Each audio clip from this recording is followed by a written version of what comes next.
Hello అందరూ ఎలా ఉన్నారు? నేను మీ పుష్ప. ఈ రోజు వీడియోలో రెసిపీ వచ్చేసి చాలా టేస్టీగా మష్రూమ్ పకోడీ ఎలా చేసుకోవాలి ఈ వీడియోలో చూపించేస్తాను. రెస్టారెంట్ స్టైల్లో కంపల్సరీ ట్రై చేయండి. టేస్ట్ అయితే నెక్స్ట్ లెవెల్లో ఉంటుంది.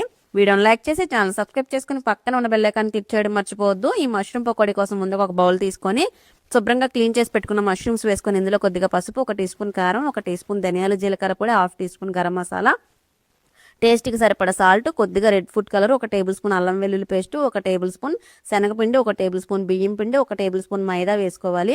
మీకు మైదా ఇష్టం లేకపోతే 2 టేబుల్ స్పూన్లు బియ్యం పిండినైనా వాడుకోవచ్చు. ఈ పిండి మొత్తం వేసేసిన తర్వాత ఇవన్నీ కూడా కలిసేలాగా ఒకసారి కలుపుకొని చేతిలో కొంచెం నీళ్ళని చిలకరించుకొని కలుపుకోండి. మరి ఎక్కువ వేయొద్దు. పిండి మష్రూమ్కి పట్టడానికి మాత్రమే. రెడ్ ఫుడ్ కలర్ అన్నది ఆప్షనల్ మాత్రమే. మీకు నచ్చితే వేసుకోండి, లేదా స్కిప్ చేసేయండి. ఇప్పుడు డీప్ ఫ్రై కోసం స్టవ్ వెలిగించి కడాయి పెట్టి ఆయిల్ వేసుకొని ఆయిల్ హీట్ అయిన తర్వాత మష్రూమ్స్ అన్నింటినీ పకోడీలా వేసేసుకొని డీప్ ఫ్రై చేసుకొని తీసేసుకొని సర్వ్ చేసుకుంటే రెస్టారెంట్ స్టైల్లో వేడిగా మష్రూమ్ పకోడీ రెడీ అయిపోయింది. టేస్ట్ అయితే నెక్స్ట్ లెవెల్లో ఉంటుంది. జ్యూసీగా చూసారా ఎంత బాగుందో. టేస్ట్ అయితే అద్దిరిపోయింది. మీరు మస్ట్గా ట్రై చేయాల్సిన రెసిపీ. మీరు కూడా కంపల్సరీ ట్రై చేసి మీకు ఎలా కుదిరిందో నా కమెంట్ సెక్షన్లో కమెంట్ చేయడం మర్చిపోద్దు. ఈ రెసిపీ కాదు, మీకు ఏది కావాలన్నా నా కమెంట్ సెక్షన్లో కమెంట్ చేస్తే కంపల్సరీగా చేసి చూపిస్తాను. మరో వీడియోతో మరో రెసిపీతో మళ్ళీ కలుద్దాం. వీడియో లైక్ చేసి ఛానల్ సబ్స్క్రైబ్ చేసుకొని పక్కనే ఉన్న బెల్ ఐకాన్ క్లిక్ చేయడం మర్చిపోవద్దు. అప్పటి వరకు సెలవు, బాయ్.